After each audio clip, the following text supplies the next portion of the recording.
덕숭산은 충청남도 예산군 천년고찰 수덕사를 품은 산으로 마치 온 산이 불교와 관련된 거대한 노상 박물관이었습니다.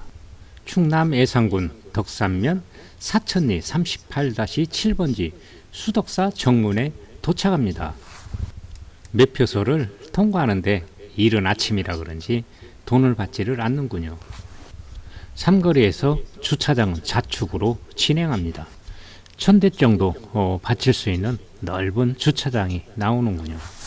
오늘 산행 코스는 주차장에서 출발 상가 지역을 지나고 일주문에서 입장료 2,000원을 내고 수덕여관을 관람 후 금강문 사대천왕을 지나 수덕사 대웅전을 관람 후 본격적인 산행을 시작하여 소림초당, 망공탑, 정회사까지 벽초 스님이 만든 1080계단을 40분간 오르고 정회사에서 덕숭산 정상에 오르면 되겠습니다.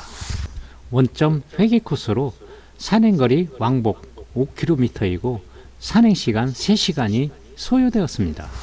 에구, 고양이가 횡단보도를 이탈해서 무단 횡단을 하는군요. 덕숭산에는 상가가 참 많은데요. 덕숭산보다는 수덕사를 찾는 많은 관광객 때문입니다. 밀집된 상가 지역을 벗어나면 수덕사를 진입하게 됩니다. 수덕사는 규모가 상당히 큰 사찰인데요. 암자를 66개나 거느리고 있는 수덕사를 며칠을 탐방을 해도 다 못할 것만 같습니다. 입장료가 예전에 2,000원 했었는데 3,000원으로 올랐습니다. 수덕사는 대한불교 조계종 5대 총림 중 하나입니다. 총림이란 강원, 선원, 유런, 연보론이 있는 사찰로 대한불교 조계종 5대 총림은 통도사, 송광사, 해인사, 수덕사, 백양사입니다.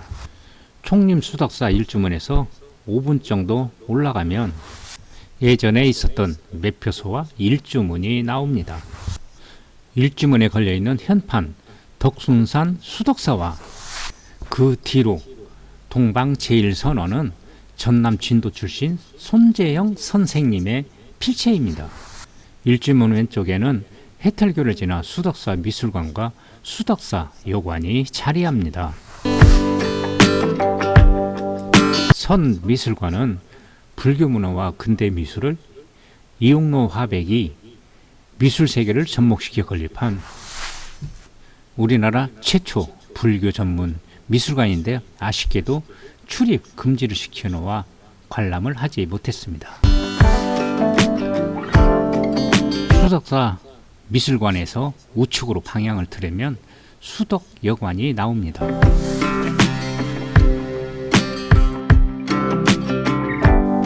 아쉽게도 수덕여관은 개인 소유로 되어 있어 관리 소홀로 지붕이 엉망입니다. 예산군과 잘 협치하여 관광객에게 쾌적한 공간을 만들었으면 하는 바람입니다.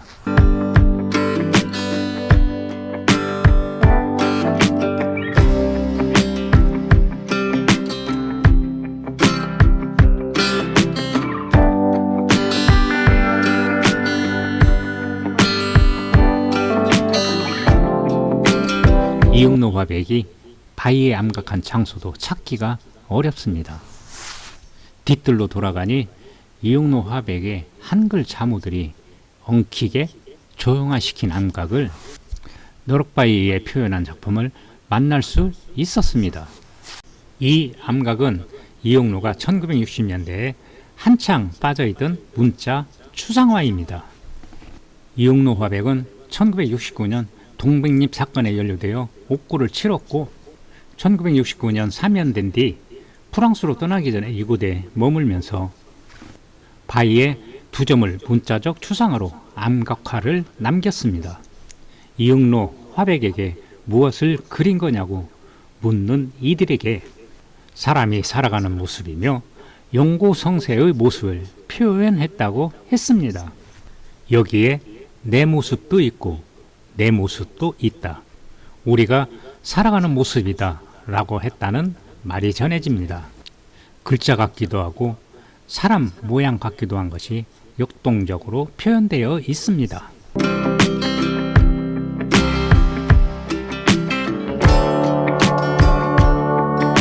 또 다른 하나의 작품으로 1969년 이응로라고 암각되어 있습니다.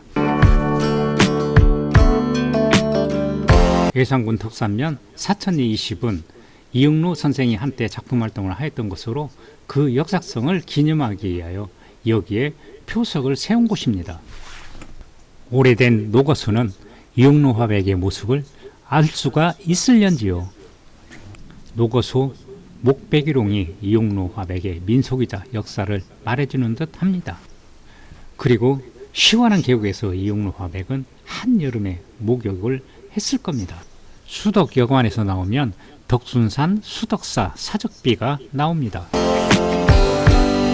상단에는 용 2마리가 여의주를 물고 있는 형상입니다.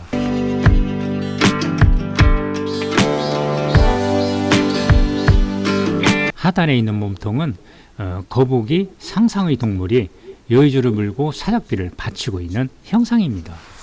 사적비를 지나면 금강문에 2개의 신이 있는데 금강문을 통과함으로써 사찰 안에 들어오는 모든 악기를 제거하고 가람에 내보는 청정도량이 된다고 합니다. 날카로운 홍창살을 세웠고 그 안에 금강 역사상을 세웠습니다. 사천왕문을 나오면 좌측으로 환희되는 청춘을 불사로를 지은 김밀렵이 주석 열반한 곳입니다. 환희대 입구에는 인이 보탑이 있습니다. 이 탑은 월송 전진 두 스님을 기리고자 1926년에 건립한 탑으로 환희대는 비구니 여성들이 수도하는 도량입니다.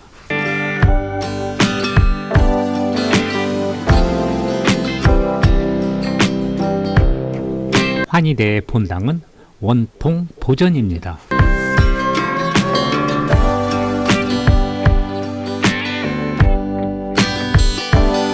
환희대를 나와 사천왕문을 향합니다.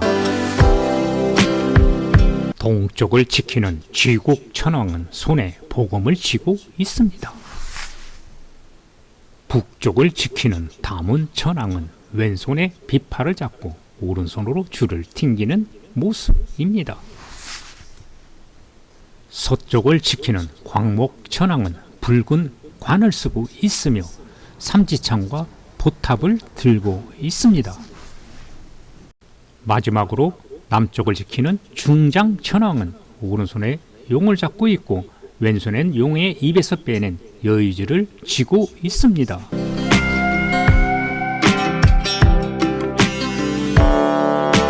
누각을 오르기 전에 수석사 7층 서탑은 1931년 망공 대선사께서 건립한 탑으로 기단부 없이 바로 탑신과 어깨석으로 되어 있습니다. 기단 면석 밖으로는 두드러지게 우주를 표현하였고 면석에는 두께 10cm 정도의 사각 테두리가 둘려져 있습니다. 각 층의 면석과 쥐봉돌은 별개의 돌과 이루어져 있고 면석마다에는 우주의 창방이 표현되어 있으며 쥐봉돌은 2단의 쥐봉돌 받침을 가지고 있는데 반면이 매우 심합니다. 상층부에는 찰주, 보주, 보련이 올려져 있고 대체로 간결하면서라도 세련된 느낌을 주는 탑입니다. 7승서탑 위에는 망공탑이 있는데 망공탑을 기념하기 위하여 세운 것이라고 합니다. 하단부에는 코끼리 3마리가 있고 그 위에 용의 꼬리와 비닐이 있고 또 그 위에는 연꽃잎으로 부도 형태의 둥그런 구형 승탑을 올려놓았습니다.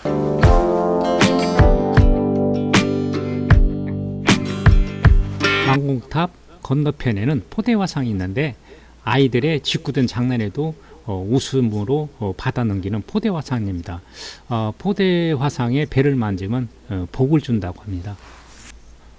포대화상 위에는 누각이 있는데 절의 규모답게 누각은 정면 7칸, 측면 3칸으로 규모가 대단히 큽니다. 대한불교 조계종 5대 총님은 통도사, 송광사, 해인사, 수덕사, 백양사입니다.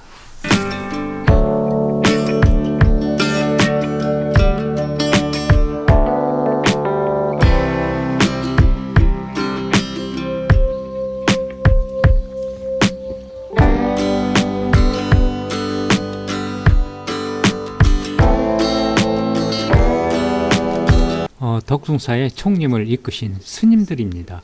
경허선사, 망공선사, 초대방장, 해암스님, 2대방장, 벽초스님, 3대방장, 원단스님, 4대방장, 설정스님입니다. 누각 뒤편에 현편 황화 종루는 원단 스님의 필체로 부처님의 정신이 강물처럼 흐른다는 뜻입니다.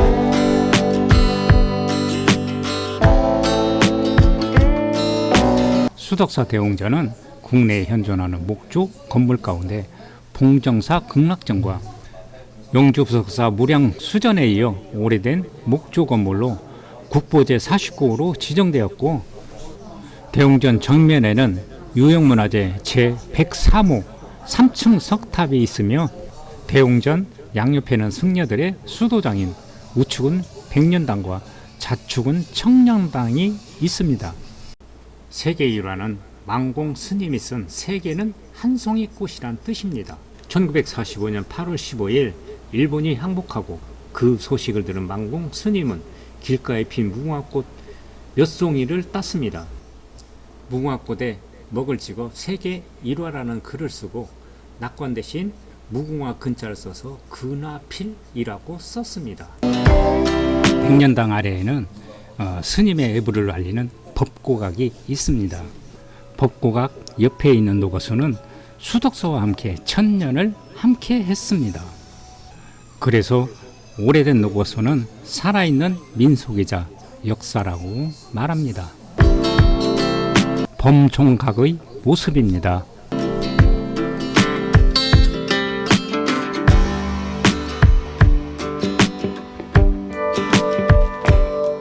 수덕사는 창건에 대한 뚜렷한 기록이 없어 창건설화가 분분하다고 합니다. 학계는 대체적으로 백제, 이도강 554년에서 597년 제2시에 창건한 것으로 추정, 삼국사기에 의하면 백제 말 승제법사가 창건하고, 일설에는 백제 599년 법왕 1년에 지명법사가 창건하고 원효가 중수했다는 설이 있습니다. 대웅전 건축은 마루보와 대들보를 높이 했으며 단청이 없는 것이 특징이며 백제계 특유의 우아한 아름다움을 느끼게 합니다. 수덕사 국보 제49호 대웅전에 모셔져 있는 목조 3세 불자상은 중앙에 석가모니불을 중심으로 오른쪽에는 약사불, 왼쪽에는 아미타불이 모셔져 있습니다. 대웅전 뒤편 우측으로 명부전의 모습입니다. 명부전에는 지장보살이 모셔져 있습니다. 지장보살은 중생을 구제하기 위한 보살로 왼손에는 석장을, 오른손에는 보주를 들고 계십니다. 대웅전 왼쪽에는 관음전이 자리하고 있습니다. 관음보살이 주원 융통하게 중생의 고뇌를 씻어주는 분이라는 뜻에서 원통전이라고도 합니다. 관음전 앞에 세워져 있는 석불 입상입니다.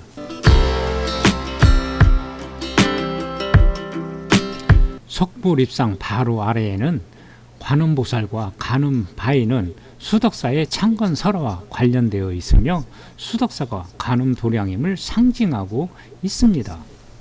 마지막으로 수덕사 3층 석탑은 수덕사 내의 대웅전 앞에 자리 잡은 고려시대 3층 석탑으로 형태는 2층 기단 위에 3층의 탑신을 올리고 머리 장신을 얹은 모습입니다.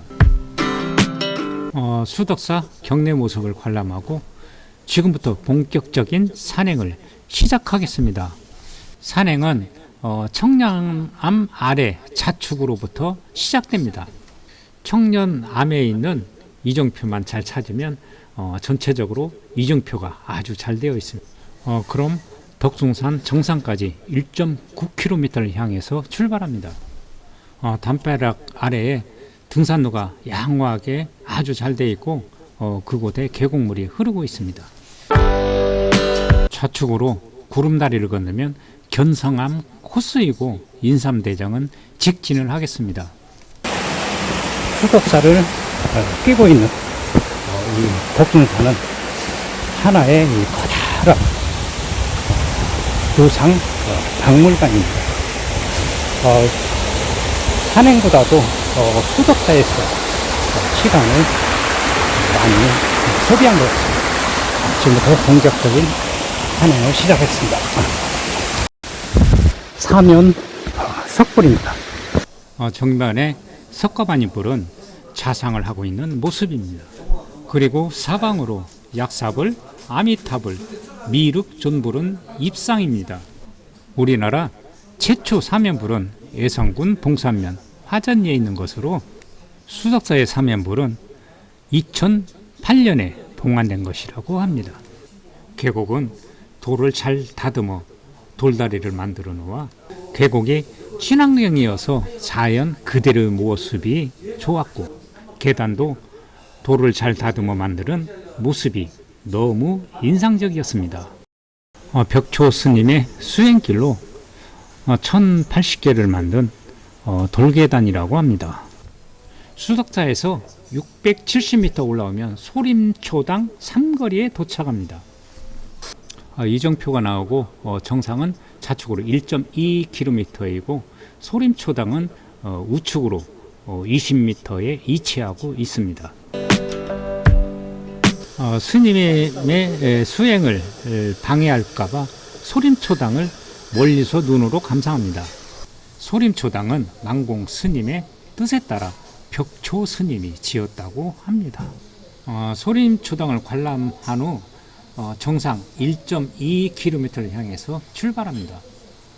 돌계단이 상당히 경사가 심해서 산은 작지만 무척 힘든 산행입니다. 수덕사에서 약 30분 정도 오르면 망공 스님의 작품 석불을 만나게 됩니다. 만공이 건립한 25척 7.5m의 석불로서 머리에 이중갓을 쓰고 있습니다.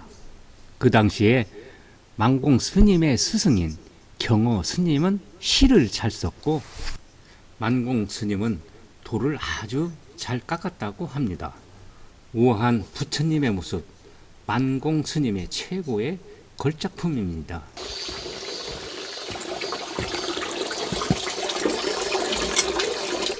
만공 스님이 즐겨 마셨던 감롯으로 갈증을 풀어봅니다.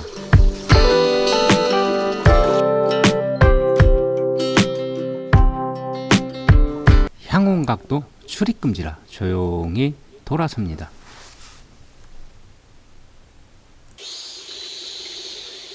거대한 미륵불상 7.5m나 되는 미륵불상을 감상을 하고 그만 정상을 향해서 출발합니다.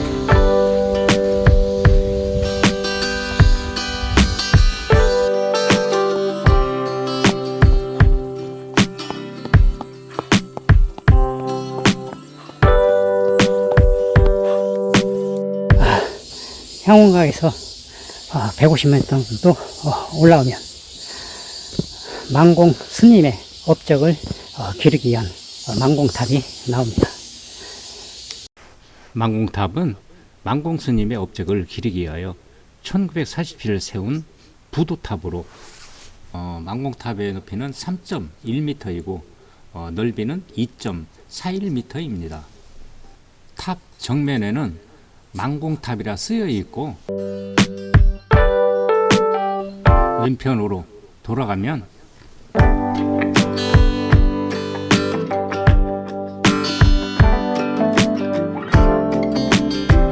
우석 상단에는 만공 스님의 친필로 세계 일화가 쓰여 있고, 우측 하단에는 백초 시불모가 쓰여 있습니다. 그리고 좌측에는 조그만한 글씨로 삼보리자 시신마, 갈살보리, 봄살보리, 육모보리니라 라고 글이 암각되어 있습니다.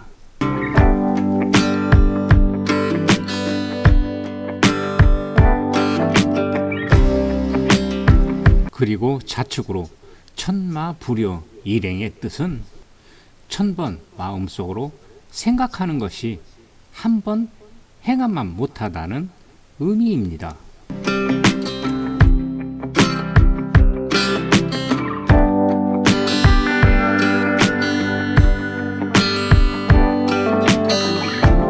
만공 스님의 행장을 적은 글과 그가 남긴 법훈이 암각되어 있습니다.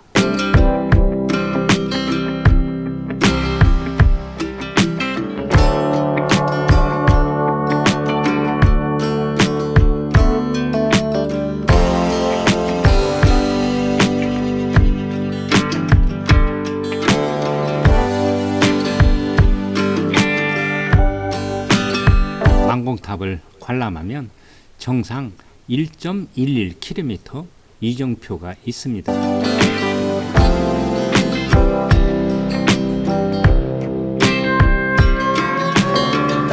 만공탑을 지나면 선돌이 보이고 그 위에 정해사가 있습니다.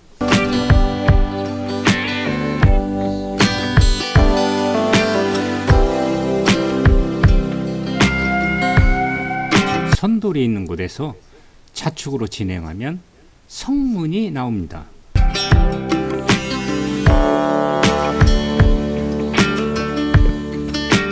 그리고 성문을 지나면 정해사 뒷문이 나옵니다.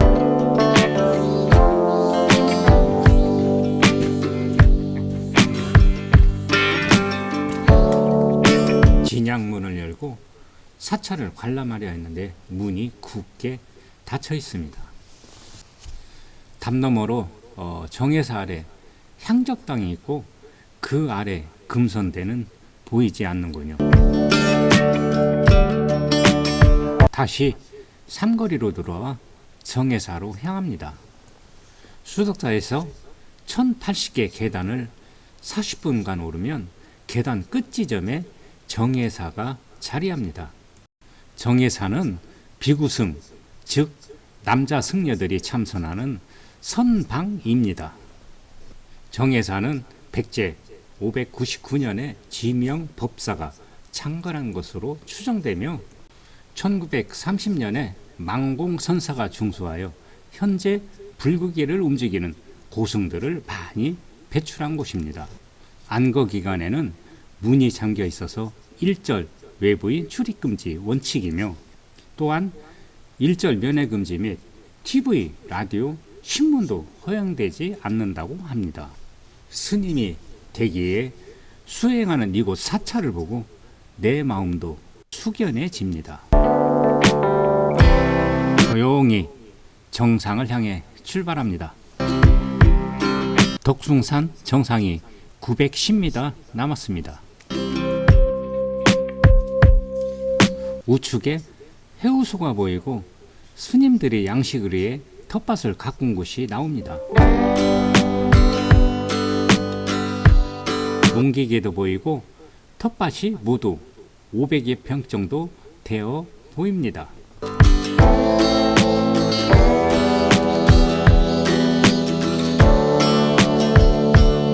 텃밭을 지나면 삼거리가 나오는데 이곳 삼거리에서 오를 때는 오른쪽으로, 하산을 할 때는 왼쪽으로 하산을 하겠습니다. 정상 740m 남았습니다.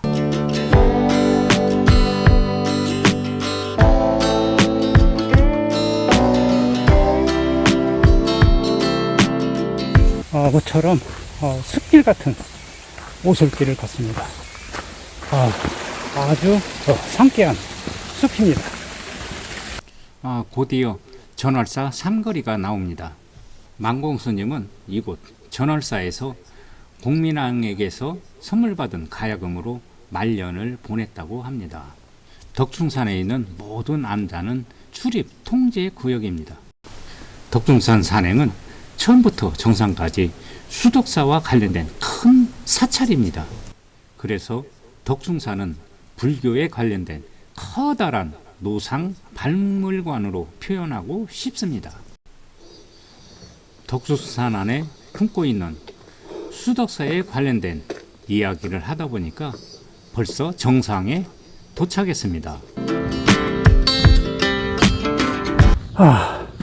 덕숭산 정상에 도착했습니다.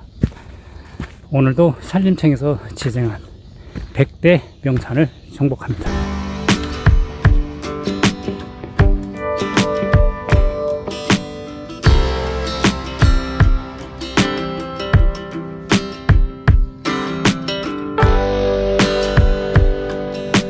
정상에 오를 땐 4시 방향으로 올라왔고 하산은 9시 방향으로 진행합니다. 이게 송신탑을 지나갑니다.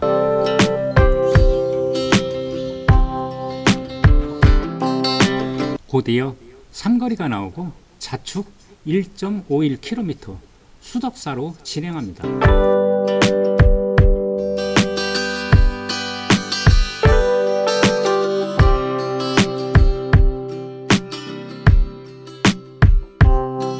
마치 새가 앉아있는 듯한 전망바위가 나옵니다.